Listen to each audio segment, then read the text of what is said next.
ഒരേ സമയം അടുത്തടുത്ത വീടുകളിൽ ഡെക്കോയിറ്റി നടത്തിയിരുന്ന ഒരു തമിഴ് ഗ്യാങ് ഉണ്ടായിരുന്നു. ഇവര് റെയിൽവേ ട്രാക്ക് വഴി ഏകദേശം 30 കിലോമീറ്റർ നടന്നു വരികയും പോവുകയും ചെയ്തതിനാൽ ഇവരെ ട്രേസ് ചെയ്യാൻ ബുദ്ധിമുട്ടായിരുന്നു. കോഴിക്കോടുള്ള ഒരു വയോധികയുടെ ചെവി അറുത്തതോടുകൂടിയാണ് ഈ കേസ് വേറൊരു തലത്തിലേക്ക് മാറിയത്. അന്ന് വെറും 5 ദിവസം കൊണ്ട് കേസ് ഡിറ്റക്ഷൻ ചെയ്ത് മുഴുവൻ പ്രതികളെയും അവരുടെ ഏരിയയിൽ പോയി അറസ്റ്റ് ചെയ്യാൻ നമ്മളെ സഹായിച്ച ഒരു ടീമുണ്ട്, കണ്ണൂർ സ്ക്വാഡ്.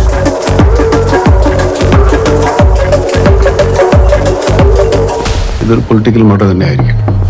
നമ്മളെ തെറ്റിദ്ധരിപ്പിക്കാൻ വേണ്ടി അവർ മനഃപൂർവ്വം പ്ലാൻ ചെയ്തായിരിക്കും ഈ നോർത്ത് ഇന്ത്യയിലൊക്കെ നടക്കുന്ന രീതിയിലുള്ള ഈ കൊള്ള.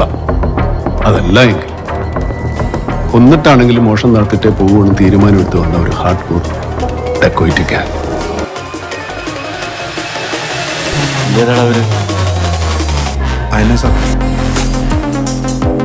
ആരാണെന്ന് അറിഞ്ഞിട്ടും അവരെ എന്തുകൊണ്ട് പിടിക്കാൻ പറ്റുന്നില്ലെന്നാണ് DGP ചോദിക്കുന്നത്. These culprits are not making any mistakes.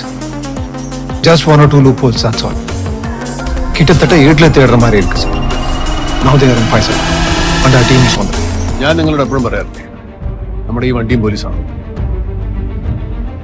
കേട്ടിടത്തോളം ഇതല്പം കുഴപ്പം പിടിച്ച കേസാണ്. രക്ഷപ്പെടാനുള്ള തത്രപ്പാടിൽ അവർ പല വഴികളും നമ്മുടെ മുമ്പിൽ വരച്ചു.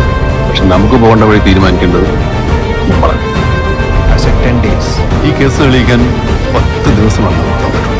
നാടോടികളെ പോലെ ഇക്കേണ്ട വഴിയൊക്കെ നടന്നത് അവരെ പിടിക്കാനാണ് സാർ. 3000 കിലോമീറ്റർ താണ്ടി വന്നിട്ട് 30 കിലോമീറ്റർ ദൂരെ നിൽക്കുന്ന അവരെ വിട്ടിട്ട് വരെ ഞങ്ങൾക്ക് മനസ്സില്ല സാർ. ഇതുവരെയുള്ള ഗ്രേവ് കേസ് എല്ലാം അവർ അന്വേഷിച്ചിരിക്കുന്നത് ഒരു ടീമായിട്ടാണ്. അപ്പം ഈ അന്വേഷണത്തിൽ അവരെ സ്പ്ലിറ്റപ്പ് ചെയ്യുന്നത് അത്ര നന്നായിരിക്കുമെന്ന് എനിക്ക് തോന്നുന്നില്ല.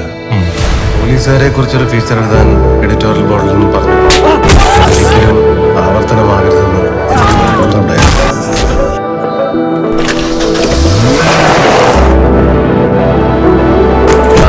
ഇതിന്റെ ജാതകം എഴുതാം. അവർ വരും, മുട്ടിയും കിഴിച്ചും പ്രതികളെ പിടിക്കും. കരഘോഷങ്ങൾക്ക് കാത്തു നിൽക്കാതെ അവർ മാഞ്ഞു പോകും.